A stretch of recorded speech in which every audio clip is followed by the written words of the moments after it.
नमस्कार। हिजो सोमबार राति 9:31 जाँदा जाजरकोटको पोइन्ट स्थानलाई केन्द्रबिन्दु बनाएर 4.1 म्याग्निच्युडको भूकम्प गएको छ।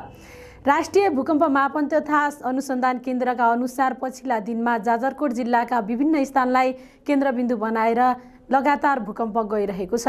कुसे गाउँपालिकाको पोइन्टलाई केन्द्रबिन्दु बनाएर गएको भूकम्पका कारण कुनै क्षति भए नभएको कुनै विवरण भने प्राप्त भएको छैन। केन्द्रका अनुसार गत चैत्र 21 गते 8:07 र 8:10 सोही स्थानलाई केन्द्रबिन्दु बनाएर 2 पटक भूकम्प गएको थियो।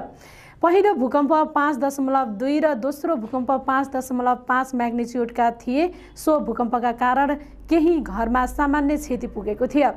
यस्तै गत चैत्र 20 गते दार्चुलामा 4 म्याग्निच्युडको भूकम्प गएको थियो। गत चैत्र 21 गते हुम्लालाई केन्द्रबिन्दु बनाएर 4.5 म्याग्निच्युडको भूकम्प गएको भूकम्प मापन केन्द्रले जनाएको छ।